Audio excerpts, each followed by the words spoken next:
Recibirlo a Marcelino May. Maina, historiador de la Universidad Nacional del Litoral. Marcelino, gracias por venir. Hacía mucho tiempo Es que no verdad. teníamos una conversación. Bueno, vos andabas con una serie de problemas familiares que lamento. En todo caso, bueno, a cada uno le sucede a veces a la altura de la vida, ¿no? Pero me interesa mucho el aporte que has hecho cada vez que has venido. Y hoy te convocamos por el maestro de los maestros, El padre del aula. por el Domingo Sarmiento. Exactamente.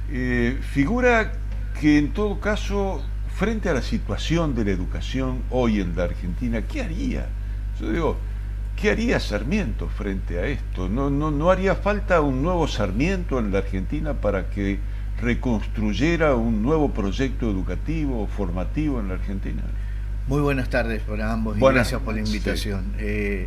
Yo creo que Sarmiento, con las características propias de su carácter, que quedan traducidas en las cartas entre él y Alberdi, por ejemplo, lo primero que haría sería copar el escenario público y establecer una protesta y un posicionamiento frente a determinadas cuestiones que están surgiendo en el espacio y el campo educativo y en la sociedad toda, que caerían en desagrado de su postura, su planteo, que es un planteo liberal, pero no del liberalismo que estamos viviendo o que se está autodefiniendo como libertario liberal. Y en ese sentido me parece que Sarmiento a lo primero que apostaría sería a un reforzamiento de las instituciones. Pese a su carácter personalista en el manejo del poder, pese a su vehemente posicionamiento frente a los debates de fines del siglo XIX, Sarmiento es un gran gestor de instituciones. Sí, del Estado mismo nacional. Del mismo Estado, exacto. Es un gestor del Estado, es un hombre de Estado, miembro de la élite letrada, de la élite política de mediados del siglo XIX hasta fines del siglo XIX, y en esa gestación de instituciones se pueden ver y visualizar extremos, desde el Colegio Militar de la Nación y el Colegio Naval hasta, bueno, temas que nos tocan más de cerca como el sistema educativo y sus primeros esbozos, complejos primeros esbozos del sistema educativo argentino a fines del siglo XIX. Fíjate que vos estás hablando de un Sarmiento con una ideología liberal y que él plantea, porque es un personaje muy controversial en la historia, ustedes mismos como profesores o especialistas en historia lo enseñan, es un tipo que es muy controversial en sus cuestiones, pero planteó todo esto de la educación gratuita, que llegue para todos, pero tenía sus límites también, o sea, era para un sector esa educación gratuita, o sea, no incluía a los gauchos, no incluía a los aborígenes. Hay una definición que recorre todo la élite, toda la élite letrada y la élite política de fines del siglo XIX, en donde está ese sesgo de apartar a ciertos sectores de el aluvión de fenómenos de modernización cultural, social, educativa que caracterizan a la Argentina del cruce de siglos, del siglo XIX al siglo XX. Y en eso está Sarmiento. Y Sarmiento, por ejemplo, como en uno de sus últimos cargos, superintendente de educación de Julio Argentino Roca, asumiendo en 1880, lo que busca es reforzar los procesos de formación docente, con ejemplos que provengan de Estados Unidos y que provengan del reforzamiento de, por ejemplo, la Escuela Nacional de Paraná, que había sido fundada en 1870. Así que, como decíamos anteriormente, es un formador del Estado argentino, exagerando un poco los términos, pero con las polémicas que esto trae, con los posibles debates que puede traer la posición de Sarmiento frente a algunos temas, que es compartida por el resto de quienes integran esa élite letrada. Alberdi, por ejemplo, coincide en algunos puntos, en otros para nada, con Sarmiento al respecto. Lo concreto es que en todo caso había en Argentina en ese momento un porcentaje de analfabetismo altísimo. Yo le escuchaba recién a Patricia hablar de este tema de haber sido selectivo tal vez en el destino de esa educación, pero lo cierto es que el resultado final fue una integración, fue el hecho de que consiguió que esa educación llegara hasta cada uno de los sectores de la sociedad. En definitiva, por insistencia, en todo caso por ir fijando prioridades en un determinado momento, pero en el resultado final lo que se hizo fue un acto revolucionario prácticamente, sí, en términos educativos. Y en ese acto revolucionario, para mí el título que podríamos conversar y compartir es el de gestar una nación.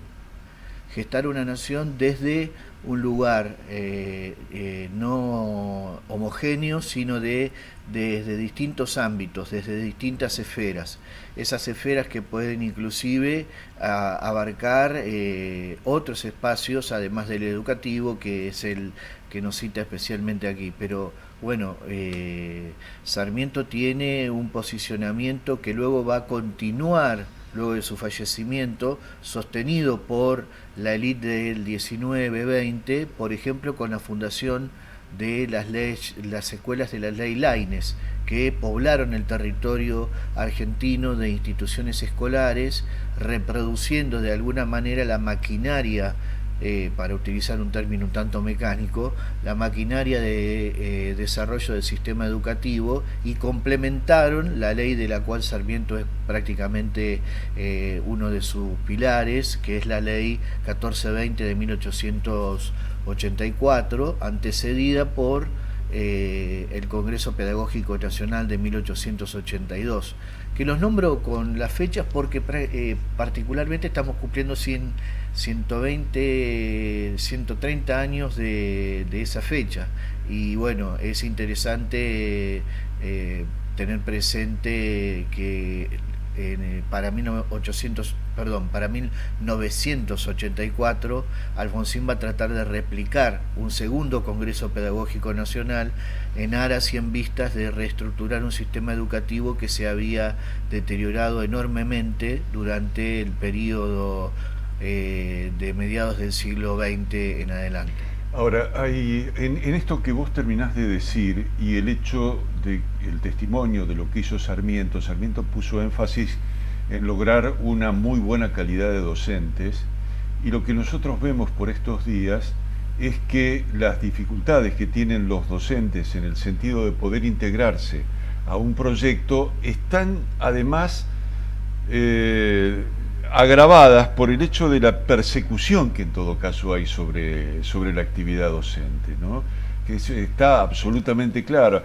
Por el lado de la agremiación, por el lado de, en todo caso, la búsqueda de derechos, por el lado de, en todo caso, decir, bueno, que mucha gente abandona la actividad docente porque le conviene ir a otra actividad. Y eso está pasando en la universidad. Eso está pasando en la universidad, eso se está viendo con mucha gravedad en el sistema científico-tecnológico y en el mundo de la investigación, tanto en ciencias sociales como en ciencias duras, y es una problemática que refleja un desfasaje en lo económico, en las retribuciones económicas, pero también en la calidad y disponibilidad de insumos, tanto para los investigadores como para los docentes mismos. Y en una transformación, hay una vieja frase que podría discutirse un poco, que el sistema educativo está pensado para el siglo XIX, ejecutado en el XX y vivido en el XXI. Bueno, esa frase resumida y reducida de alguna manera nos expresa la necesidad de la actualización. Ahora, ¿bajo qué parámetros? Una de las discusiones que podríamos atravesar es que la provincia de Santa Fe no cuenta con una ley de educación provincial aprobada desde 1949. O sea, no tenemos un sistema jurídico legal que nos organice desde mediados del siglo XX, y por lo tanto, de ahí en adelante, en forma de cascada, se producen un montón de desarreglos, desacuerdos en el ámbito provincial, y el enganche con el ámbito nacional se vuelve aún más complejo, porque las leyes nacionales, desde la Ley Federal de Educación de 1993 a la actual ley de 2006, penetran un territorio como el santafesino que está ayuno de una legislación que pueda incorporarse a la ley que entra en vigencia. Bueno, la verdad que estamos haciendo un recorrido, ¿no?, sobre aquella historia y esta historia, la actual, la que vamos viviendo y tu visión, digamos, en esta Argentina, en este Santa Fe actual de la educación en sí. Sí, fundamentalmente lo interesante que por ahí fue tema de los años 80 del siglo XX y luego quedó abandonado, es lo relativo a lo que pensábamos para con el Sarmiento del siglo XIX, la producción de instituciones. Las instituciones no son una materialidad, son la posibilidad de generar fundamentadamente políticas públicas a partir de determinados organismos que pueden o no tener una residencia puntual. Uno decir, bueno, en tal edificio está el Ministerio de Educación, en tal otro edificio está el Ministerio de Agricultura, etcétera, etcétera. Pero esa sería la parte más básica. La continuidad de ese elemento viene por la mano de pensar la institucionalización de fenómenos que son centrales para la sociedad. Uno de ellos, el fundamental, bueno, por algo me dedico a eso, creo que es la educación. Pues yo te quisiera hacer dos preguntas. Estamos casi con 2 minutitos nada más, ¿no?, que nos quedan. Pero, por ejemplo, uno dice, hay un reconocimiento histórico con San Martín y con Belgrano, casi hoy con un Belgrano acercándose al nivel de reconocimiento que históricamente ha tenido San Martín. Me da la impresión de que nos cuesta, no sé por cuántos pruritos, ponerlo muy cerca a Sarmiento. Y yo creo que Sarmiento, en todo caso, se merecería un reconocimiento de ese tipo, porque la manera en que miramos para atrás y vemos a nuestros patriotas de aquella época, no los patriotas que votan en contra ahora, ¿no?, sino los auténticos patriotas, diría, esa manera de verlos a los patriotas nos da otra perspectiva de la vida y otra perspectiva de la integración. Y lo último tiene que ver con cómo despertamos el interés en los niños en su formación. Yo creo que es el gran interrogante del tema educativo. Sarmiento ocupa un lugar que, pese a que se lo niegue, lo va a seguir ocupando y lo ocupará por siempre, que es el lugar de gestor de una institucionalidad que recorre toda la vida del Estado Nacional argentino en su proceso formativo desde la segunda mitad del siglo XIX. Y la comparativa con Belgrano y con Sarmiento, perdón, con San Martín, es ardua, porque son aquellos que se constituyen como los próceres intocables de la nacionalidad argentina, sobre la cual se basan un montón de sustentos para pensar la nación y para sostener la idea de nación en nuestro país, tema que sería para largo devenir.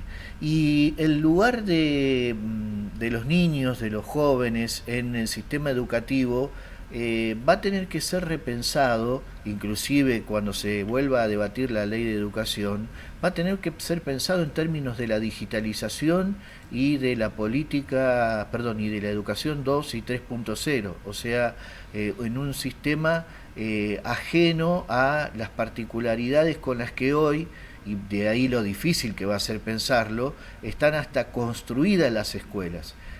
Las escuelas están construidas de las aulas para adentro, y hoy el sistema nos obliga a los docentes, a las docentes, a pensar la educación de las aulas para afuera.